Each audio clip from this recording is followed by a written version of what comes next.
Damos la bienvenida a quienes se están integrando a esta transmisión de el Foro Regional sobre Currículum en tiempos de pandemia. Ya tenemos algunas personas conectándose. Vamos a dar unos minutos antes de partir con la presentación del día de hoy. Muchas gracias por conectarse. Nos esperan unos minutos y partimos con este foro regional.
Muy buenas tardes a todos y a todas quienes están nuevamente conectados a este cuarto foro regional sobre Todos hacemos el currículum en cuarentena, COVID-19. Hoy día con un tema y cerrando este ciclo de foros con un tema que es apasionante, que es un tema importantísimo, sobre todo en el contexto que estamos actualmente, que es la evaluación, ¿ya? Y para eso tenemos a un invitado. Lo que sí les queremos solicitar a todos y a todas que están presentes que contesten una pregunta ingresando a www.menti.com con el código 235099, 235099, las preguntas que ahí aparecen. Sería importante porque a partir de lo que ustedes vayan contestando o lo que vayamos contestando en este foro, vamos a poder ir desarrollando la tarea, ¿cierto? La exposición de quien nos va a acompañar en el día de hoy. Así que les solicito, ahí está el código y está la página. no se van a desconectar si ustedes a través del teléfono o de otro computador bajan la pantalla de este foro e ingresan a menti.com. Ingresando ese código van a aparecer automáticamente las preguntas. Los invitamos a contestar en esta oportunidad para poder ir desarrollando algunas ideas que después van a quedar mucho más claras cuando nuestro expositor del día de hoy nos presente el tema. Ahí ya están apareciendo algunas preguntas, algunas respuestas, perdón.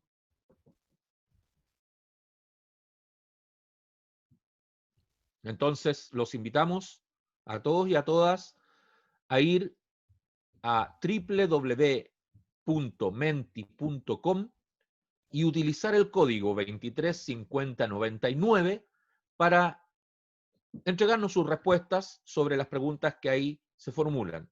Esto nos va a dar el pie inicial o el puntapié inicial, ¿cierto?, para la exposición de nuestro expositor el día de hoy.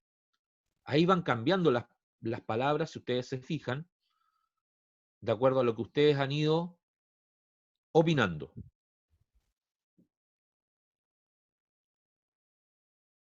Están apareciendo ahí ya, la gente está participando a través del Menti y estamos teniendo algunos insumos importantísimos que nos van a dar la guía, o le van a dar la guía a quien yo voy a presentar en unos breves minutos más.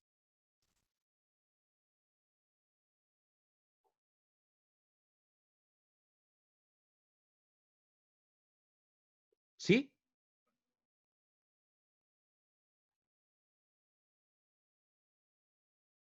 Se ha ido contestando, por favor.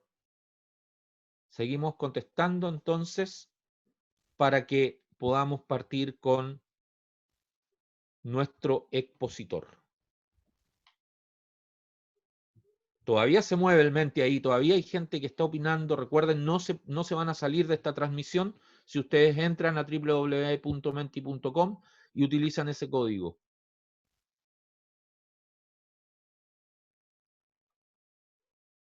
Ahí tenemos muchas palabras, unas más grandes que otras, si ustedes se pueden dar cuenta, y que es lo que han ido opinando. Algunas coinciden, otras no, pero las más grandes son las que van coincidiendo entre quienes están opinando.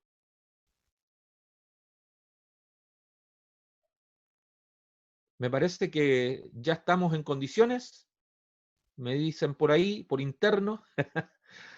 Sí, estamos en condiciones entonces de pasar a presentar, luego que ya vimos esta palabras con este mecanismo del Mentimeter, ¿cierto? Pasamos a presentar al expositor del día de hoy.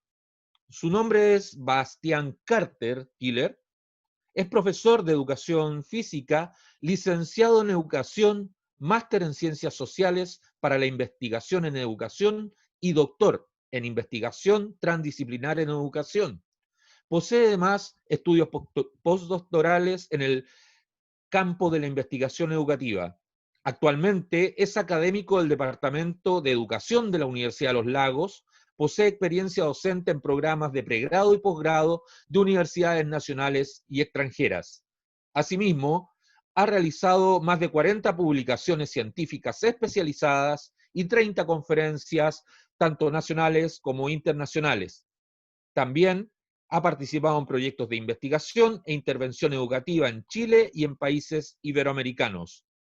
Es miembro permanente del Observatorio Nacional del Deporte y asesor de distintas organizaciones públicas y privadas en materias vinculadas a la educación y la actividad física.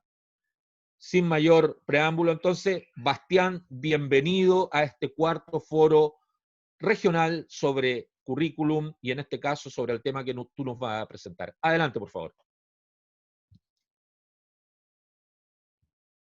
Muy bien, muy buenas tardes a todas y todos. Muchas gracias por la presentación.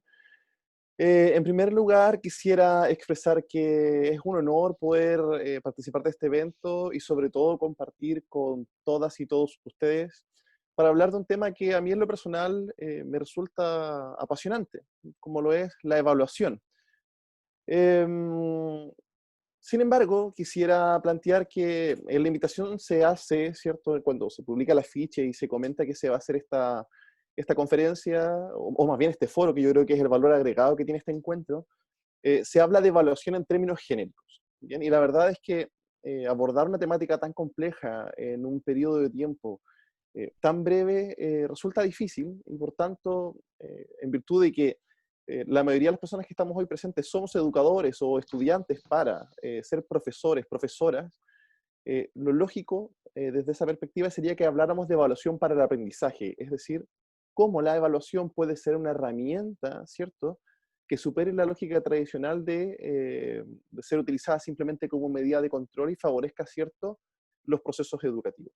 Bien, y en este sentido entonces, eh, lo que vamos a abordar durante la jornada de hoy, ¿cierto?, es cómo podemos avanzar hacia una evaluación que sea realmente educativa, democrática y socialmente justa, entendiendo, ¿cierto?, las consecuencias y las implicancias que tiene la evaluación en los procesos formativos de las personas.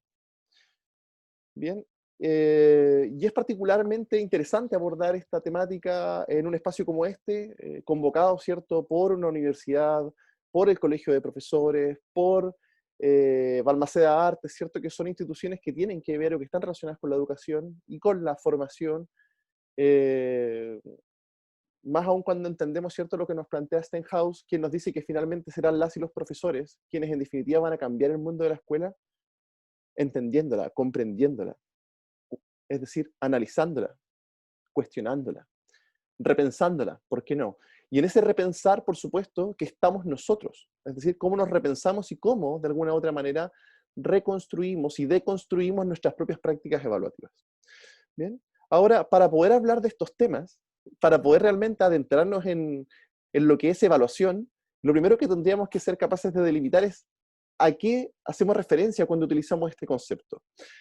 Y es que a pesar de que es una palabra que empleamos con bastante frecuencia en nuestro día a día, ¿cierto? Nuestro quehacer pedagógico, la verdad es que cuando tenemos que definir el concepto resulta bastante difícil, ¿cierto? Y nos quedamos un poco con la sensación de que hay eh, una confusión, ¿cierto?, respecto a la propia palabra. Pero ello ocurre esencialmente porque hay más de una definición. Bien, es un concepto polisémico, es decir, puede ser definido e interpretado desde distintas perspectivas.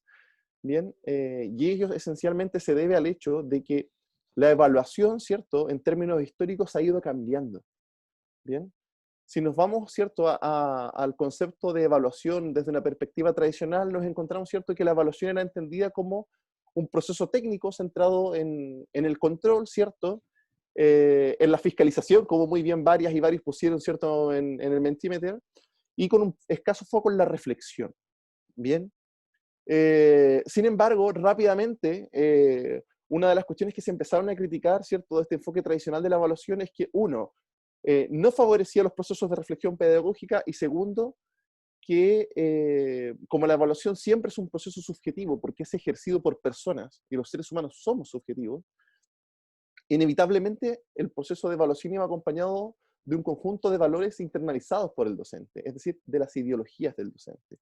Y eso no siempre era transparentado, es decir, se pretendía hablar de una evaluación que era objetiva, cuando realmente los procesos evaluativos pocas veces lo son. Lo que sí pueden ser es transparentes y, lógicamente, desde esa perspectiva todos conozcamos las reglas del juego. Frente a ello, ¿cierto? Frente a estos vicios, ¿cierto?, que presentaba el enfoque tradicional, han emergido nuevas propuestas, ¿cierto?, que entienden la evaluación como una fuente de aprendizaje, ¿bien? Es decir, la evaluación como una posibilidad de profundizar los procesos de enseñanza-aprendizaje y no simplemente ser una instancia verificadora y de control, ¿bien? Desde esta perspectiva, lo que la literatura sugiere es que entendamos entonces la evaluación como un momento de reflexión pedagógica en el cual yo como educador puedo monitorear, ¿cierto?, los aprendizajes que están alcanzando mis estudiantes, en compañía de ellos, dialogar y a partir de eso tomar decisiones que me permitan favorecer el aprendizaje de los mismos. Es decir, como diría López, ¿cierto?, recolectar información cuantitativa y cualitativa que me permita juzgar, ¿cierto?, los logros de mis estudiantes frente a determinadas tareas para a partir de ello tomar decisiones que favorezcan su desarrollo. ¿Bien? Ahora, Probablemente uno de los mayores inconvenientes con los que nos encontramos cuando hablamos de evaluación es que solemos confundir el concepto de evaluación con varios otros. ¿Bien? Y es por eso que es importante abordar y delimitar, ¿cierto? Una triada que muchas veces se presenta, o tres palabras que se presentan como sinónimos cuando realmente no lo son. Bien, y con ello me refiero a evaluación, calificación y medición. Cuando hablamos de evaluación, esencialmente hablamos, ¿cierto?, de un proceso reflexivo mediante el cual nosotros recolectamos información, o quien ejerce el proceso evaluativo, que no necesariamente tenemos que ser nosotros, pueden ser los propios alumnos, para formular un juicio de valor, es decir, en función de determinados criterios, esto está bien, esto hay que mejorarlo, etc. Cuando hablamos de medición, no estamos hablando de evaluación, ¿bien? Cuando hablamos de medición, esencialmente es hablar, ¿cierto?, de ciertos criterios estadísticos, porcentuales, para referirnos a un nivel de logro, desempeño que un estudiante alcanza, ¿bien? Por ejemplo, el CIMSE. Un estudiante alcanza el 86% de los indicadores, ¿bien?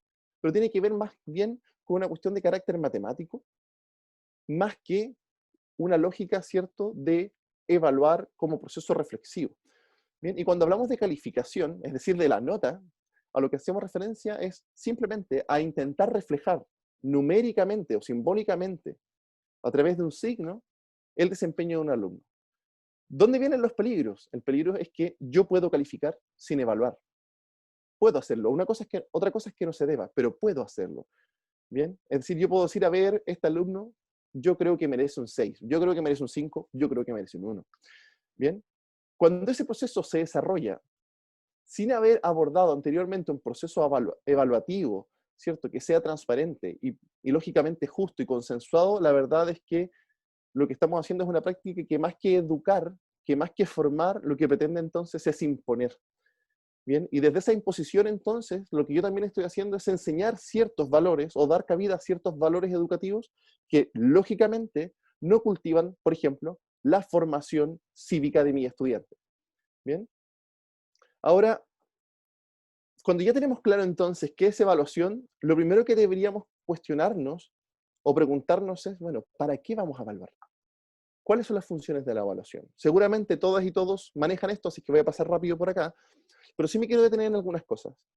Hay que tener claro que yo puedo evaluar para diagnosticar, es decir, para saber cuál es el punto de inicio de mis estudiantes. Puedo evaluar desde una perspectiva sumativa, es decir, evalúo para calificar, y puedo evaluar formativamente. Y me quiero detener en este punto esencialmente porque es un concepto que ha sido manoseado a tal punto que se ha deformado.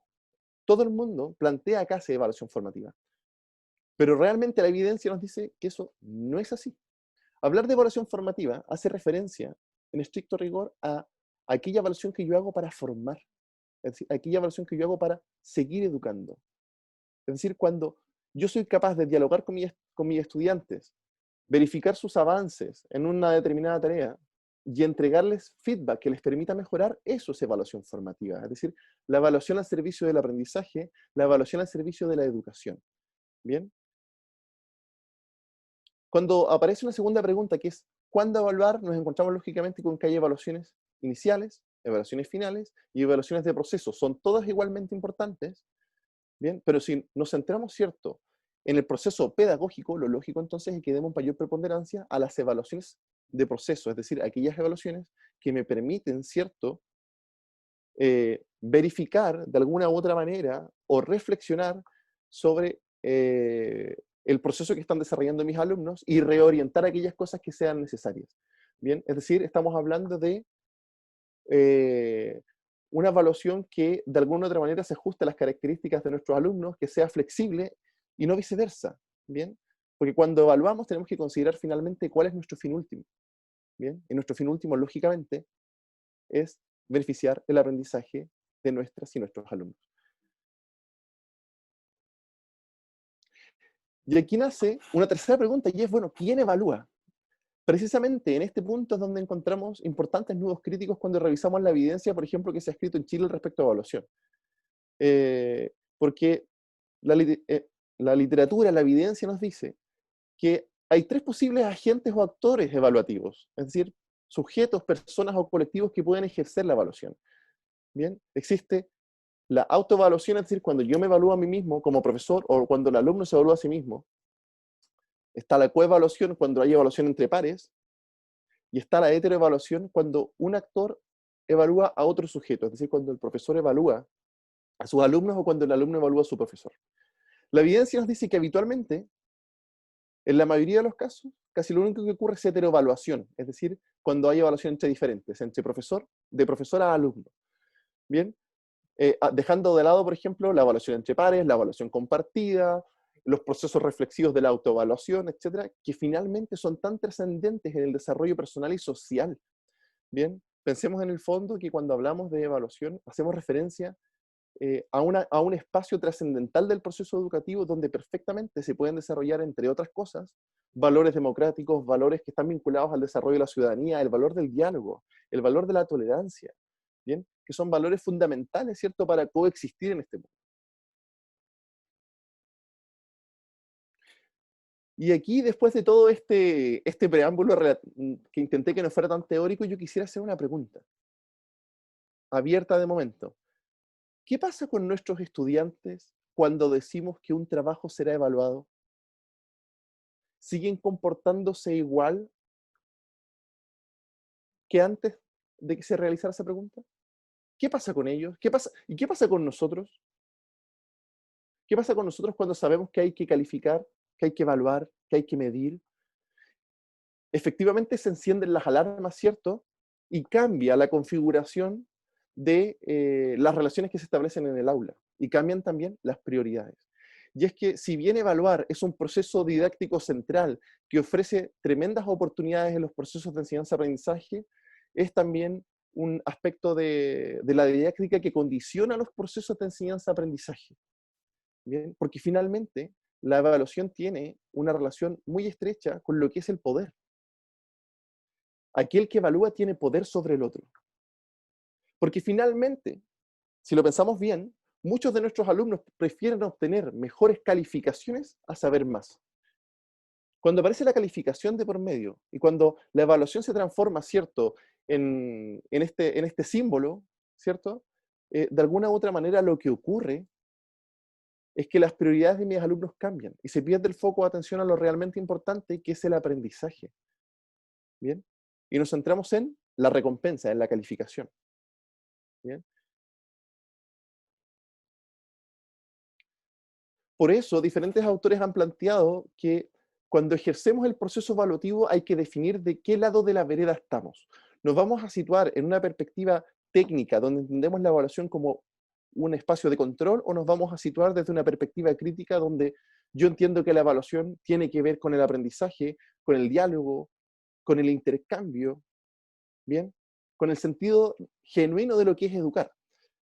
Bien, desde esta perspectiva, quisiera invitarlas e invitarlos a que podamos mirar rápidamente esta tabla que aquí aparece desplegada.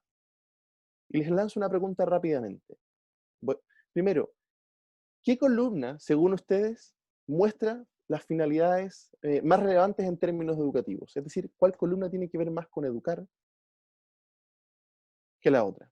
La mayoría de la gente responde que es la columna B, es decir, consideran que aprender, dialogar, comprender, mejorar, tiene que ver más con lo educativo. Sin embargo, cuando hacemos una segunda pregunta, que tiene que ver con qué columna refleja mejor lo que históricamente ha ocurrido en el sistema educativo, la mayoría de la gente responde la A. Entonces hay una disonancia, hay una tensión importante ahí, ¿cierto? De que se está utilizando la evaluación en el sistema educativo de forma permanente como un espacio más bien de medición, de calificación, de control, ¿cierto? Incluso con efectos punitivos, más que con un sentido educativo, a pesar de que sabemos que nos gusta más la columna B. ¿Bien? Precisamente el decreto 67 se hace en parte cargo de eso, ¿cierto? Nos invita a utilizar la evaluación en el sentido del aprendizaje. Muchos autores nos plantean que esto tiene que ver con la racionalidad. Con esto no quisiera referirme ni hago mención a procesos neurocognitivos, aunque a lo mejor pueda tener que ver con eso, sino que simplemente hago referencia a que tiene que ver con un tema relacionado con cómo pensamos y ponemos en práctica la evaluación. Y desde esta perspectiva, nos encontramos, ¿cierto?, con una forma de pensar y hacer la evaluación que es muy técnica y tradicional, ¿cierto?, que es rígida y que entiende la evaluación como medición, como control, y como una forma donde el profesor puede demostrar el poder que tiene sobre el alumno. Y nos encontramos, ¿cierto?, con una perspectiva o una racionalidad, ¿cierto?, crítica, práctica, ¿cierto?, que es el otro lado de la vereda, donde la evaluación se entiende como un proceso de diálogo, de comprensión y de mejora, ¿cierto?, permanente de los procesos educativos. ¿Bien? Es decir, evaluación formadora. Ahora bien, si nosotros decimos que los estudiantes son precisamente nuestro mayor foco y en quien estamos centrando los procesos de enseñanza-aprendizaje, ¿cierto?, superando estas miradas magistrocentristas donde el profesor o la profesora era el centro, entonces la pregunta que deberíamos hacernos, bueno, si el estudiante es tan importante, si las y los estudiantes son tan relevantes, ¿por qué no tienen poder en los procesos evaluativos? Y es que cuando nos preguntamos realmente si existe una relación entre evaluación y poder, tendríamos que contestarnos o cuestionarnos cosas tan simples como ¿quién define lo que se evalúa? Segundo, ¿quién define cómo se evalúa? ¿Quién define cuándo se evalúa? ¿Quién define quién se evalúa? ¿Y quién define dónde se evalúa? Y rápidamente nos vamos a dar cuenta entonces de quién tiene el poder. Y probablemente nos percatemos entonces de que nosotros como profesores y profesoras también tenemos una cuota de poder que, si bien no es alta, en virtud, ¿cierto?, de que no somos nosotros como profesores y profesoras quienes tienen el poder en todas las situaciones, pero sí tenemos un espacio, ¿cierto?, de toma de poder que es fundamental, porque incide en los procesos de formación. Ahora, no quiero con esto ponerme fatalista, ni mucho menos, porque entiendo también que la carga administrativa de procesos muchas veces hace que nuestras prácticas, y me incluye dentro del problema, eh, no puedan estar siempre enfocadas en los alumnos porque muchas veces estamos, ¿cierto?, preocupados de responder a aquellas obligaciones administrativas y tecnócratas que se vinculan al ejercicio docente, ¿cierto?, tal como aparece en esa imagen de Frato que está ahí proyectada. Sin embargo, tal como plantea Santos Guerra, tenemos que estar muy conscientes del rol que cumplimos nosotros como educadores y educadoras cuando ejercemos los procesos evaluativos, porque finalmente evaluar no es un acto meramente técnico, sino que también es un asunto moral. Y cuando hacemos referencia a que es un asunto moral, esencialmente lo que se plantea o la invitación que se hace es a cuestionarse qué intereses atienden los procesos evaluativos. Como dice textualmente Santos Guerra, importa mucho saber a qué valores sirve y a qué personas beneficia la evaluación. Cuando estoy evaluando, ¿lo estoy haciendo porque es una obligación administrativa y simplemente quiero salir del paso? ¿Estoy evaluando simplemente porque es una imposición que me ponen? ¿O estoy evaluando porque sé que ese proceso evaluativo va a favorecer el aprendizaje de mi estudiante y su desarrollo en la disciplina o de manera integral? Son cuestiones y son preguntas y tensiones, por supuesto, que deberíamos ser capaces de responder. Y en este sentido, hay otros autores como MacArthur, por ejemplo, que nos plantean que la evaluación es tan trascendente y es un asunto moral tan importante que deberíamos tomar en consideración, porque finalmente tiene consecuencias en la vida real del alumnado, en el día a día, en la realidad, ¿cierto?, que ellos habitan en el fondo. Bien, por eso MacArthur dice que la evaluación es un asunto que tiene que ver esencialmente con la justicia social. Es decir, que en el fondo tiene que ver, o muchas veces acaba cooperando en la profundización de las desigualdades que ya existían en los centros educativos o en las realidades de los alumnos. Porque finalmente la evaluación tiene efectos probados sobre la autoestima escolar de las y los alumnos, en la motivación hacia el aprendizaje. Finalmente las y los alumnos se motivan mucho más, y es lógico, por ejemplo en matemáticas, si es que les va bien. ¿Bien? La evaluación tiene efectos probados sobre los niveles de estrés y ansiedad de nuestros alumnos, en la valoración y clasificación social que hacen entre ellos, ¿cierto? Con quién me junto y con quién no me junto. Hay muchas veces que la evaluación tiene que ver en esa toma de decisiones del alumnado, o en los sobrenombres, o en los apodos, o en las segregaciones internas que se producen en los cursos.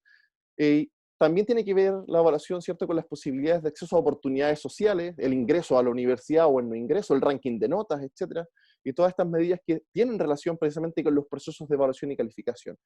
¿Bien? Y ya para simplemente ir cerrando y dejar instaladas algunas tensiones, cabe preguntarse qué está pasando en Chile.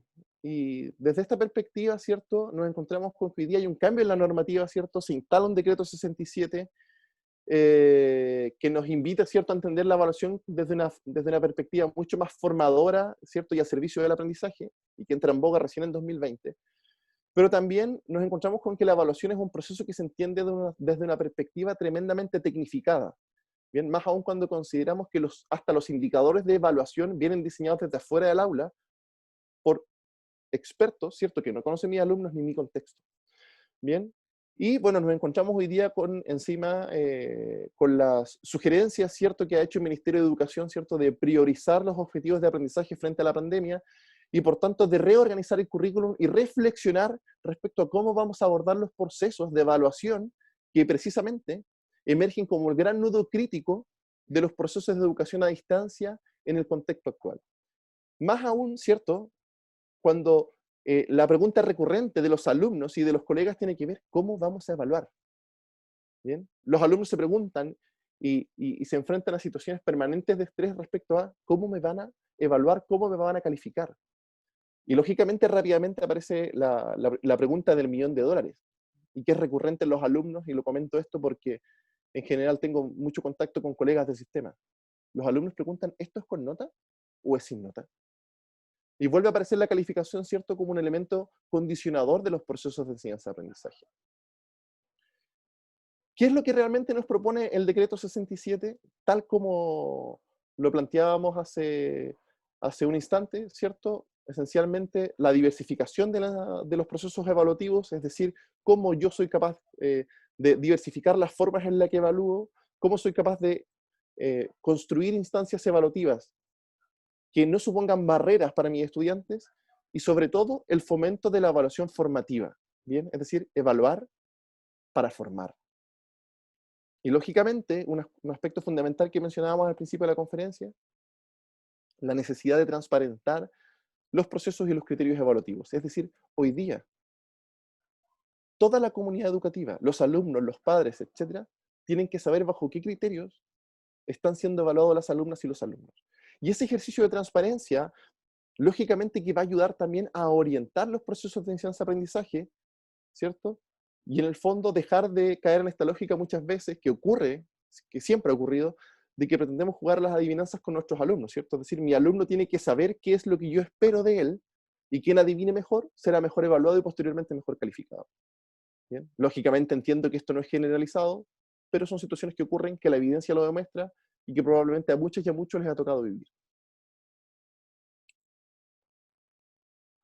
Y finalmente, solo a modo de pregunta y para instalar la atención, quisiera preguntar qué ocurre en nuestro contexto, qué ocurre en el sur de Chile, qué ocurre en la región de los lagos con la evaluación. Es un contexto que es culturalmente diverso, ¿cierto? Con una fuerte presencia de alumnos vinculados a la etnia mapuche huilliche, con una fuerte presencia de alumnado inmigrante, ¿cierto? Y por tanto, con una fuerte presencia de múltiples identidades culturales, pero que deben verse, ¿cierto?, enfrentadas a un currículum monocultural, es decir, que no considera las culturas de dichos colectivos. Y que por tanto, al no considerar la cultura de hechos colectivos, lo que se excluye son saberes y formas de entender el aprendizaje y por tanto también los procesos de evaluación, que para esos colectivos y para esos grupos son válidos. ¿Bien?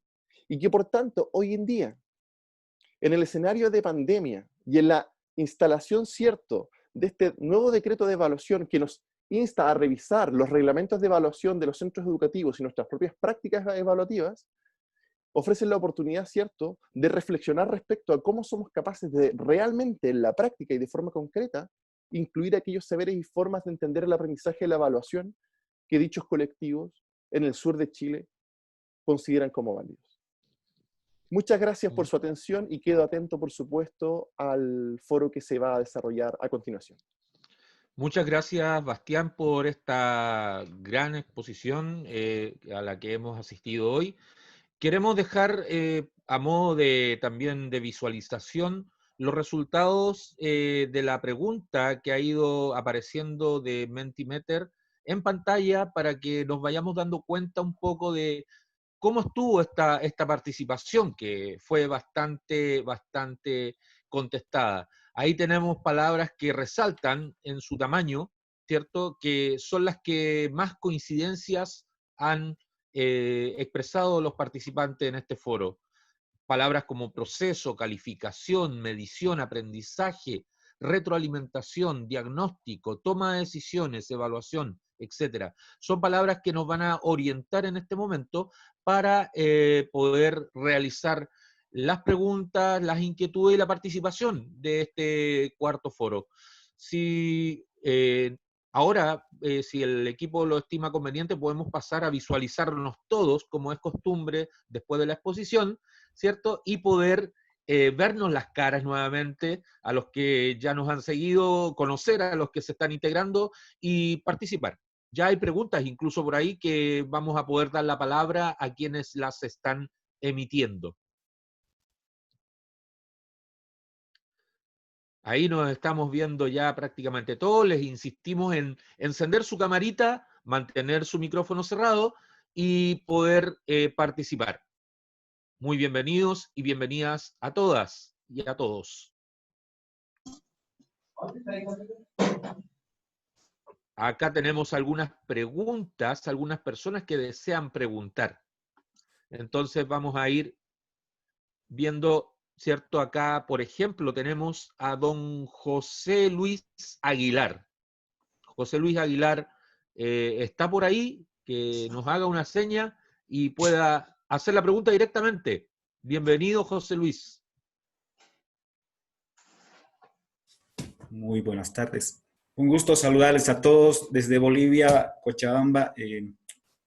Ha sido un placer poderle escuchar y un poquito comparar con el sistema educativo boliviano. Soy docente de la Universidad Adventista, la carrera Actividad Física y Deportes, ¿sí? Entonces, la pregunta va relacionada en el sentido que el sistema te obliga a calificar, ¿no? Si bien hay muchos, la mayoría supongo que tenemos el conocimiento de cómo evaluar de carácter formativo, pero el sistema te obliga, al final te pone tiempos, eh, estás obligado a calificar en realidad. Entonces, ¿cómo hacerle frente a un sistema que te pide esta forma de trabajar? Perfecto. A ver, en primer lugar, me gustaría saludar a todas y todos. Ahora puedo ver quiénes son las personas que estaban en la conferencia. Ha sido tremendamente grato poder ver la cara de muchas y muchos amigos de Chile, del extranjero, colegas, profesores, profesoras que tuve en la universidad, que, que espero no me estén tomando el examen de grado, ¿cierto? Pero la verdad es que me alegra mucho.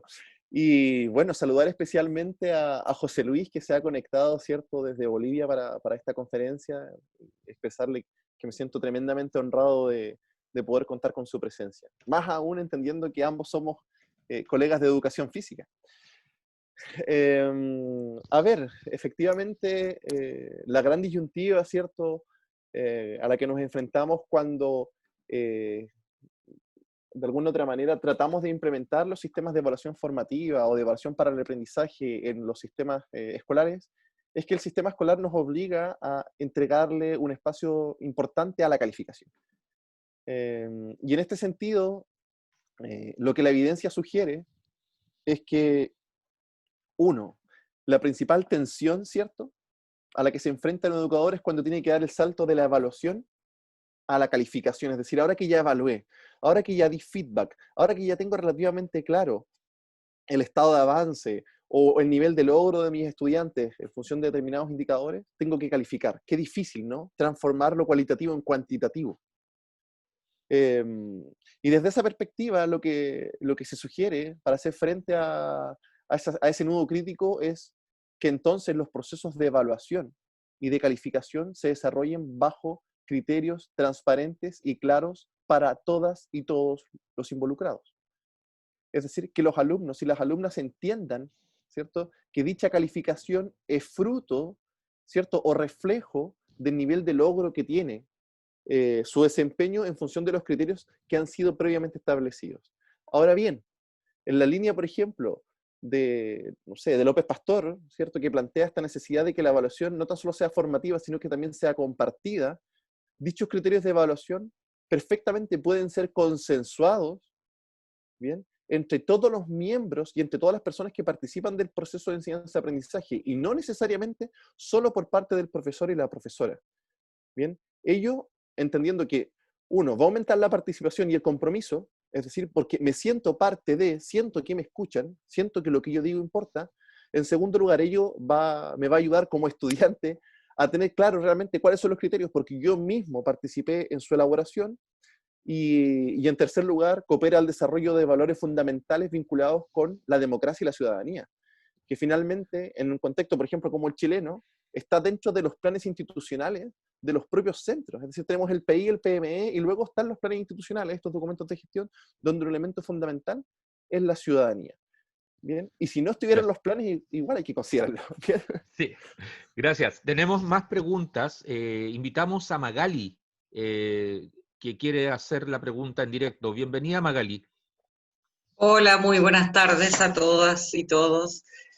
Bastián, muchas gracias y gusto de verlos. Varias caritas que no había visto desde inicio de marzo en una situación para todos complejo, entonces emocionan. Disculpen si hay un ruido de fondo, pero hay justo un maestro trabajando en la cocina. Mira, es una pregunta que seguramente para ustedes los expertos en evaluación es muy simple, otra que invita un poco a la reflexión, y después la tercera sería como la pregunta que creo que requiere más de más debate. Primero, preguntarte muy simplemente si la evaluación acumulativa sería lo mismo que la sumativa, cuando tú muestras el tipo de evaluaciones. Luego, cuando hablas de las perspectivas de la evaluación y separas entre técnica y crítica, ¿no podríamos hablar de una mezcla entre ambas, que creo que sería lo más adecuado en este tema de la evaluación? Y por último, la pregunta que, como digo, tal vez requiere más tiempo o conversarlo en otro contexto quizá, porque va a requerir más debate. Si tú, Bastián, con tu experiencia, con todos los estudios que tú has tenido, consideras que es muy distinto evaluar por objetivos que por competencias, porque pasamos haciendo cursos, actualizaciones, capacitaciones, etcétera, a partir de que asumimos un currículum basado en competencias, aprendiendo sistemas, metodologías didácticas y evaluativas que se supone que son para el currículum basado en competencias, pero finalmente creo, y a lo mejor estoy totalmente perdida, pero creo que la gran diferencia es cómo lo hacemos, en qué nos enfocamos, más que en una gran diferencia entre herramientas evaluativas para un currículum basado en competencia, para un currículum basado en objetivos. Eso es. Y muchas gracias nuevamente, Bastián. Muy entretenido y muy didáctica tu conferencia. Muchas gracias. Bien, muchas gracias por la pregunta. Bueno, plantear también que para mí es un gusto verla, a pesar de que permanentemente me dice la colega que la tutee, yo no puedo, ¿bien? Porque la conozco hace bastantes años, ¿bien? A ver, la verdad es que son varias preguntas interesantes. En primer lugar, la pregunta sobre lo acumulativo y lo sumativo, la verdad es que en el fondo tiene que ver con el uso de la evaluación, o sea, ¿para qué la uso? Si estoy hablando de evaluar para calificar, ¿cierto? Dar ese salto y cierto, luego a partir de eso hacer una media, es decir, sumar y hacer una media, lógicamente que estamos hablando de conceptos que hacen referencia al mismo proceso, ¿bien? Luego, si no me equivoco, hubo una segunda pregunta que está asociada a, bueno, tenemos la vereda derecha, la vereda izquierda, y habrá una vía intermedia, ¿cierto? Esta gran alameda por la cual transitar y no ir por una vereda o por otra. Y la verdad de las cosas es que si uno mira las posibilidades que hoy ofrece el sistema, y a partir de lo que hoy día está planteando el decreto 67, ante el cual, por cierto, también hay bastantes críticas, así como valoraciones, el sistema te está invitando un poco a eso, porque te está diciendo, a ver, avanza desde la perspectiva formativa, ¿cierto? Da feedback permanentemente, pero para que llegues en algún minuto a calificar. Por lo tanto, estas que son corrientes o enfoques de carácter teórico que nos invitan a algunas prácticas o a reflexionar respecto a la misma, en un contexto educativo como el chileno, se pueden perfectamente encontrar. ¿Bien? A pesar de las críticas que podamos hacer, por supuesto, a cómo la calificación acaba finalmente condicionando, ¿cierto? Todos los procesos de enseñanza-aprendizaje. Y eso es lo preocupante en el fondo, cómo se pierde el sentido de lo verdaderamente educativo para pasar más bien, ¿cierto?, en algún minuto a la instancia de calificar para jerarquizar. Y finalmente, respecto a, bueno, ¿qué implica evaluar o no evaluar por competencia? A propósito de que aquí veo en mi pantalla al profesor Francisco Gallardo, que hizo su tesis doctoral sobre ese tema, que en algún minuto podrá participar del foro. Efectivamente, desde la perspectiva tradicional, lo que se evaluaba eran solamente los saberes, ¿cierto? Estábamos focalizados al conocimiento. Sin embargo, entendemos que hoy en día el conocimiento cambia permanentemente a lo largo del tiempo y por tanto formamos a los alumnos en competencias. Competencias de aprendizaje autónomo y una serie de otras competencias que son fundamentales para la vida, para que ellos puedan desarrollarse por sí mismos. Y desde esa perspectiva, entonces, lo que implica evaluar por competencia es que ya no tan solo tenemos que considerar el saber, sino el ser, el hacer y el saber. ¿Cierto? Y eso implica una perspectiva bastante más compleja. Ahora, todo eso en el papel, porque el papel aguanta todo. Pero en la realidad, los estudios que hemos hecho, por ejemplo, con el profesor Gallardo, nos muestran que, a pesar de que se plantea que se está trabajando bajo un enfoque de competencias, las prácticas evaluativas no han cambiado. Se sigue evaluando de forma tradicional en la mayoría de los casos. No se da espacio realmente a la evaluación de desempeño, sino que nos centramos simplemente en esta perspectiva bancaria del aprendizaje, de la que habla Freire, ¿cierto? De cuánto logró ahorrar y acumular el alumno, y luego me le muestran la prueba, y el que acumula más tiene una mejor calificación, y ya está. Por lo tanto, realmente, sin ánimo de ser fatalista, pero realmente tenemos trabajo que hacer en ese aspecto. ¿Bien? Gracias. E invitamos a Eduardo Tarola, que ya es habitual la participación tuya, Eduardo, siempre en estos foros. Bienvenido nuevamente. Muchas gracias, muchas gracias por sus palabras. Sí, me preocupa mucho esto, sobre todo con la contingencia actual, me preocupa mucho el hecho de que la exposición estuvo muy buena, muy buena. Pero sigo insistiendo de que este tipo de evaluaciones que ustedes están nombrando, este tipo de enseñanza que se está planteando, está como muy,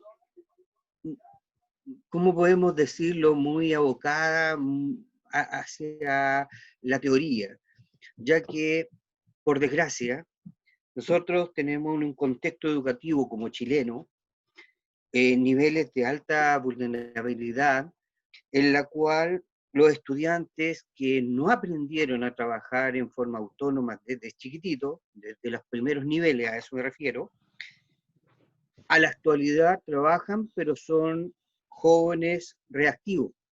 Y lo vemos en los jóvenes tanto de media, de octavo hacia arriba, con base, se lo estoy diciendo, con base, ya que si el joven no ve o no sabe o si no reconoce que el trabajo que está desarrollando es para su bien, lo primero que usted dijo, y lo replican ellos, es si es evaluado o no es evaluado.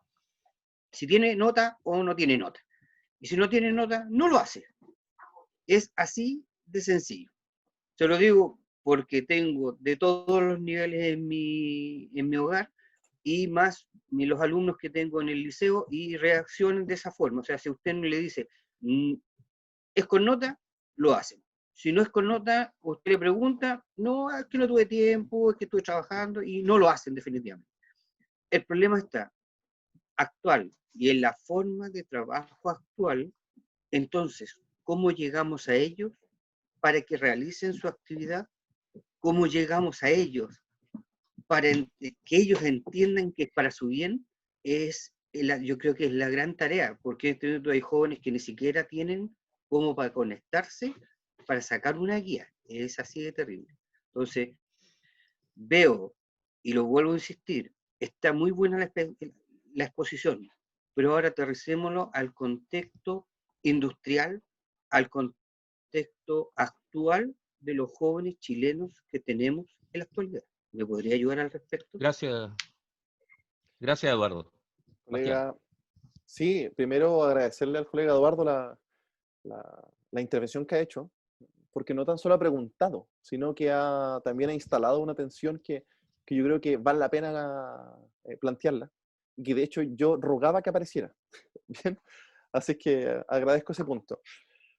A ver, yo creo que en el escenario actual, que es el escenario sociosanitario más complejo que ha enfrentado la humanidad en el último siglo, efectivamente, si uno pone en una escala de prioridades y necesidades, aprender cuestiones que tienen que ver con el mundo escolar para una persona que tiene que decidir si va a comer o no va a comer, dónde va a dormir y cómo va a dormir, efectivamente no es prioritario.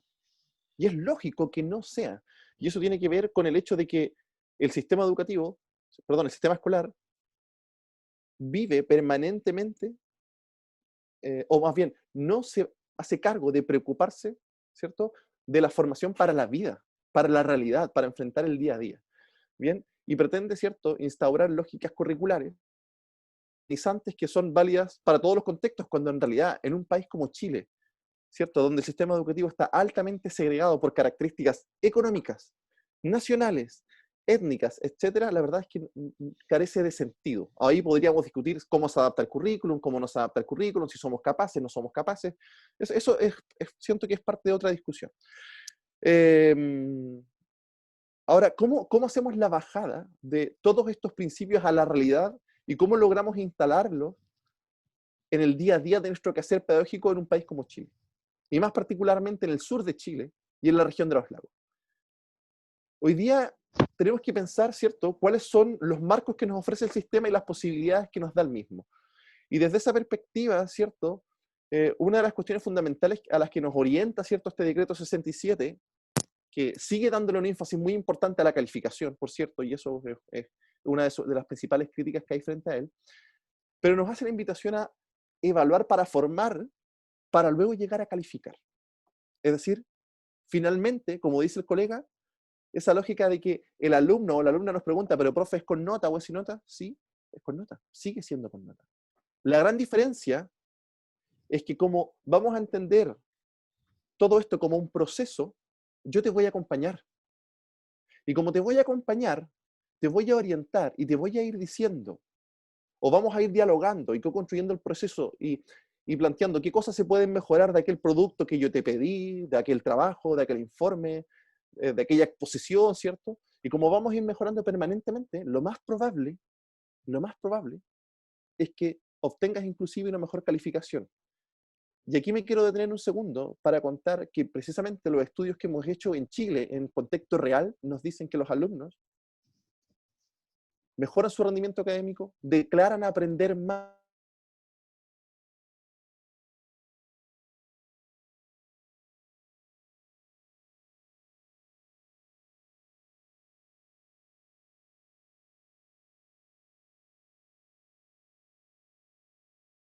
De la enseñanza de idiomas, específicamente soy profesora de inglés, entonces hay muchos conceptos interesantes como evaluación democrática, socialmente justa, aprendizaje colaborativo, que chocan con la competitividad que traen los estudiantes desde el sistema escolar, sobre todo los estudiantes de primer año. Ellos siempre están preguntando por el calendario de pruebas, y como tú dices, si es con nota o no, y el proceso en realidad no le da mucho valor, porque saben que no tiene una implicancia en términos de como un premio, la nota, que es lo que ellos traen como establecido desde la enseñanza media. Estoy segura que muchos proyectos educativos escolares y en la misma universidad y en las carreras y los programas tenemos declarado el aprendizaje colaborativo, pero creo que aún nos faltan estrategias, actividades que ayuden a que los estudiantes dejen un poco de lado la valoración tan alta que tienen de la nota,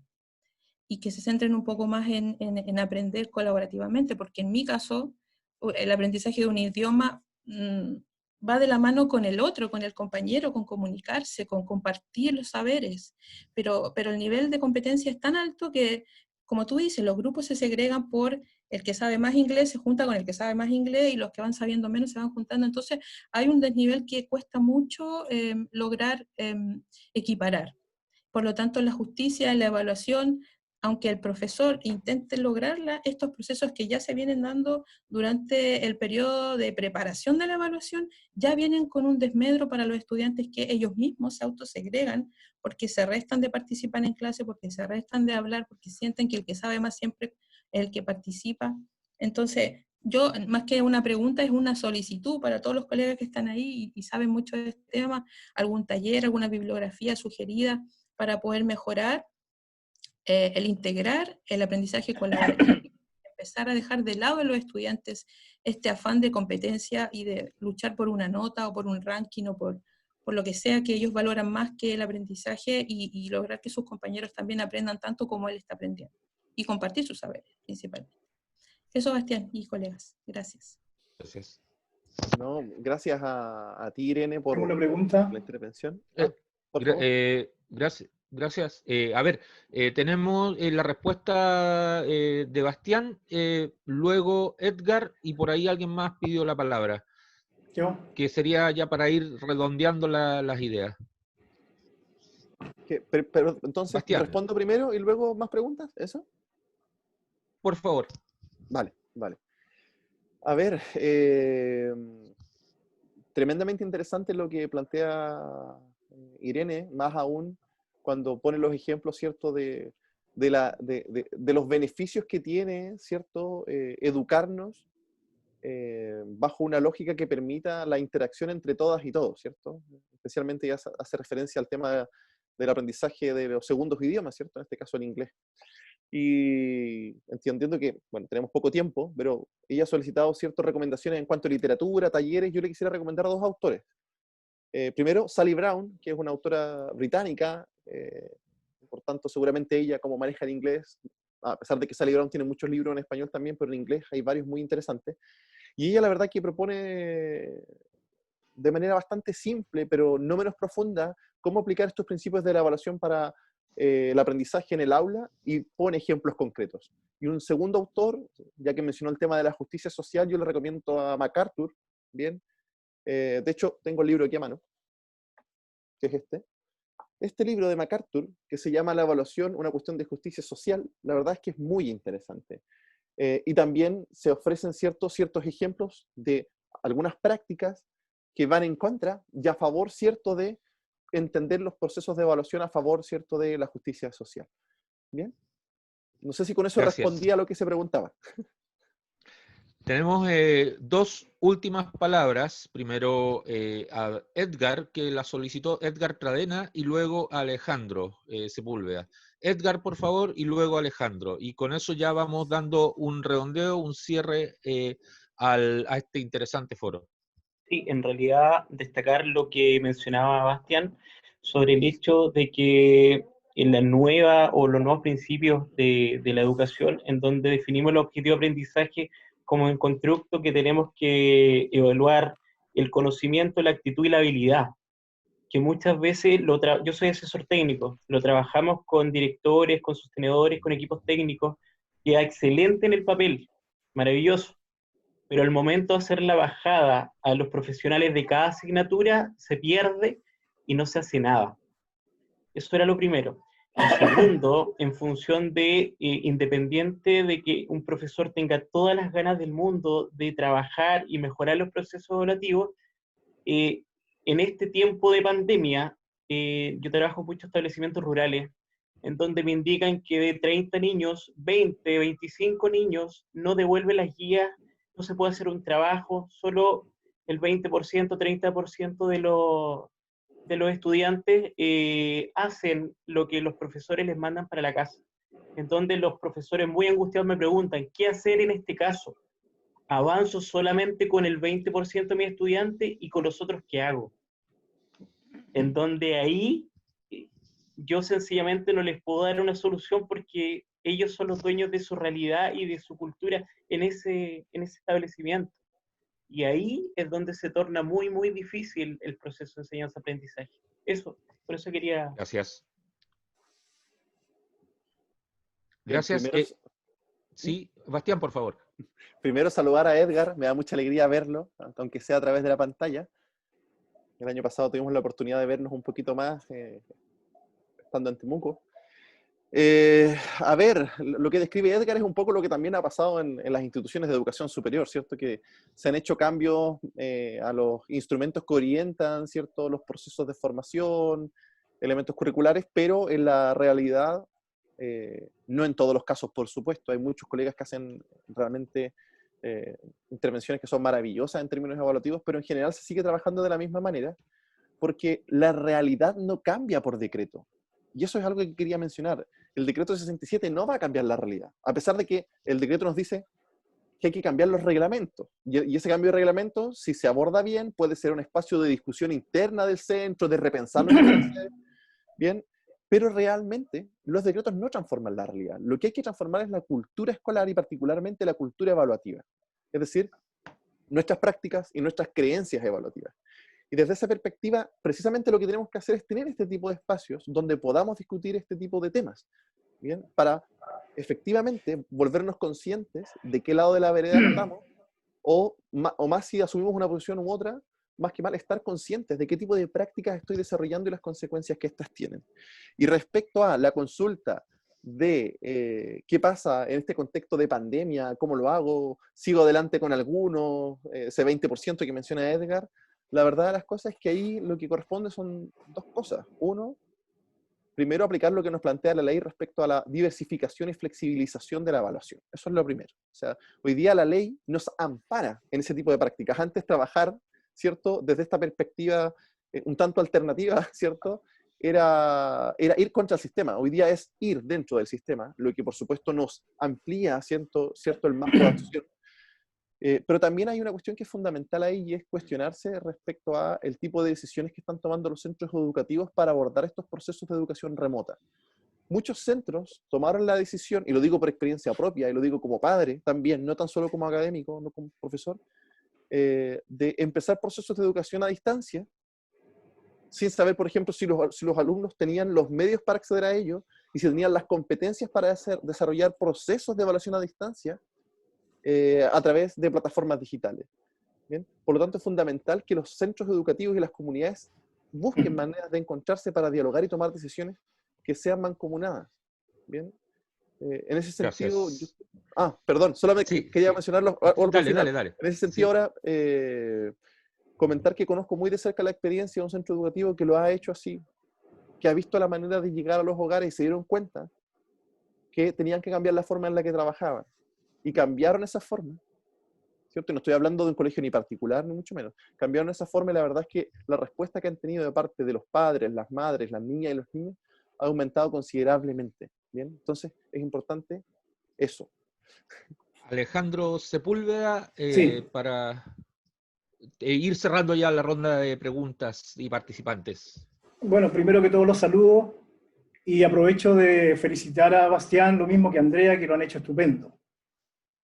Y mi pregunta es la siguiente, una respuesta bastante extensa, pero por lo menos que la pincele para mí es suficiente.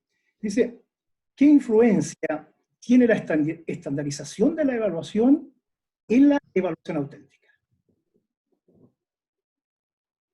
¿Qué opinión te mereces? Sobre evaluación auténtica, ¿cierto? Wow, interesante pregunta.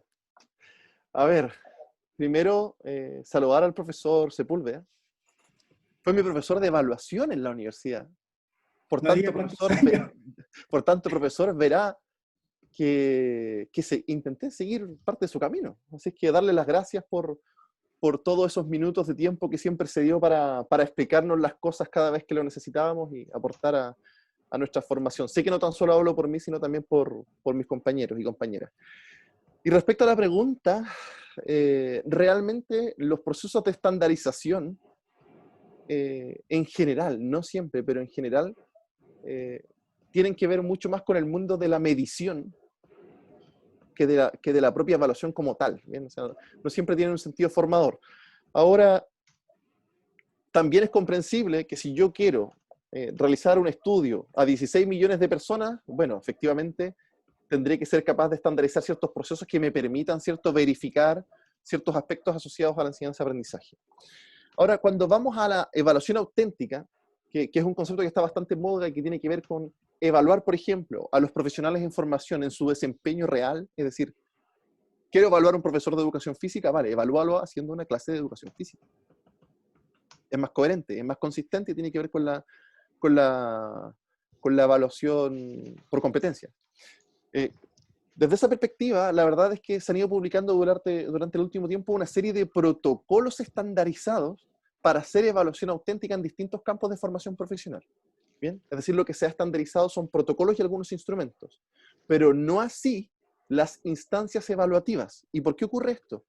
Porque cada contexto requiere de competencias profesionales que sean distintas. El profesor, por ejemplo, de lenguaje, no puede ser el mismo, no puede tener las mismas competencias, o al menos no todas, en la región de los lagos, ¿cierto? O en la primera región del país, porque hay aspectos que son distintos. Y por tanto, los procesos de evaluación auténtica también han de ser distintos en su particularidad. ¿Bien? No sé si con eso respondo a la Sí, pregunta. bien. Muy bien. ¿Apruebo? Sí, de todas maneras. Gracias. Gracias, Bastián. No, usted, profe. Queremos agradecer a todos quienes están participando activamente. Tenemos por ahí algunas preguntas más, pero el tiempo realmente en estas plataformas lamentablemente no da para poder extendernos todo lo que quisiéramos. Se entiende la inquietud. Tenemos sí un correo que incluimos ahí en el chat, que es foropedagogicoloslagos@gmail.com, donde todas las inquietudes, preguntas, opiniones que quieran seguir realizando acerca de estos 4 foros realizados podrán seguir contestándose. Hay comprometido un trabajo posterior a este último foro de entrega de cápsulas donde estarán los momentos más importantes, más álgidos y más recurrentes que necesitamos para nuestra propia labor de estos 4 foros que hemos realizado. Antes de ir cerrando, queremos plantear, ¿cierto? Queremos dejar con ustedes, ¿cierto? El saludo a quienes han hecho posible este foro regional, estos 4 foros regionales. Queremos saludar a María Jesús Castro de la Universidad de Los Lagos.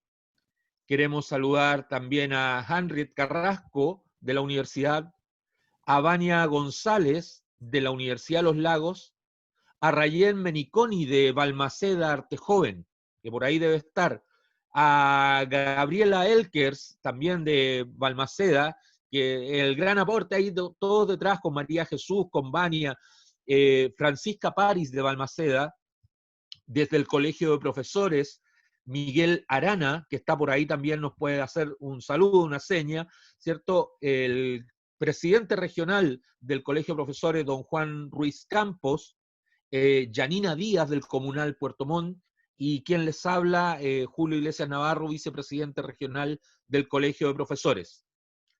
Queremos agradecer en esta oportunidad a Andrea Minte, que la veo por acá, que estuvo en 2 de los foros hablándonos de currículum, a Caterina Oces, que no pudo estar por situaciones de salud, pero sí Valeria Gallardo, que estuvo en el foro anterior sobre didáctica, y a ti, Bastián Carter, que nos estuvo hoy día conversando este tema apasionante de la evaluación en el currículum.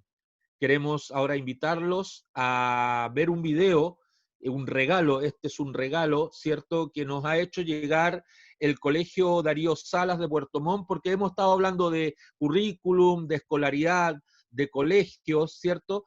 Y los estudiantes van a estar presentes mediante este video que nos mandaron, nos trajeron de regalo.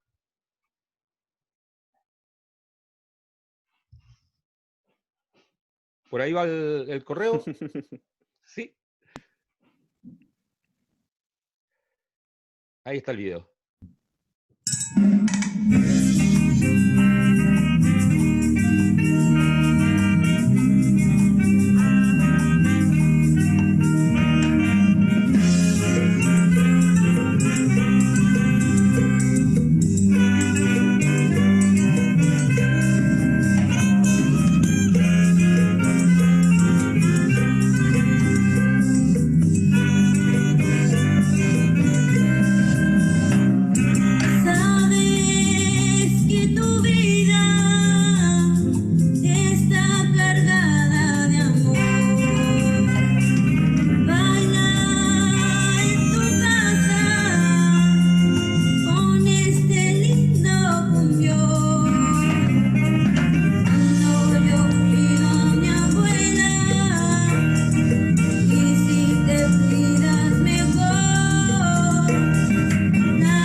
Muchas gracias. Este ha sido un regalo desde el Colegio Darío Salas de Puerto Montt en este contexto de pandemia.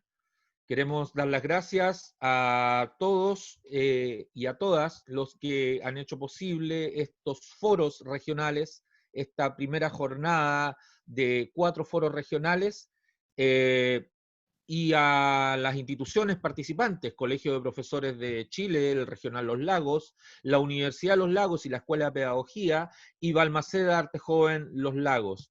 Agradecemos nuevamente a quienes han sido los expositores, Andrea Minte, Caterina Oces, Valeria Gallardo y Bastián Carter, por su tiempo, su entrega y su colaboración para el éxito del desarrollo de este foro, y a todos y a todas los participantes. Muchas gracias y quedamos atentos a otra oportunidad, a cuidarse, como dice la canción, y nos volveremos a encontrar. Muchas gracias, muy buenas tardes.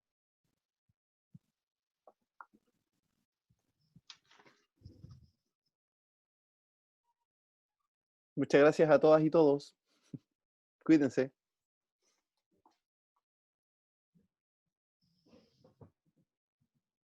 Saludos a todos desde Bolivia y muchas gracias. Muy interesante su plática. Abrazos a Bolivia. Grande Muchas Bolivia. gracias. Muchas gracias por participar. Adiós, hasta la próxima. Chao, Bastián. Conozco Mario. Cochabamba, bien. Ahí Sí, lo vi, muchas saludos. gracias. Abrazo grande. Bueno. Saludos, Carlos Astorga. Rocío, te veo. Saludos, cariño, para todas, para todos. Saludos, Bastián. Muy Pero bien. digo. Te felicito, viejo. Gran amigo ahí. No, gracias a ti, amigo.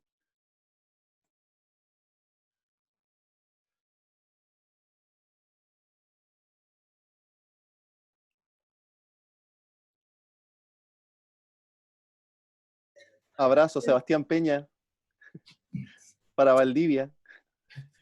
Faltó la pregunta sobre la reciprocidad. La esperaba venir. La guardé. Ya conversaremos. Va por interno. Vale.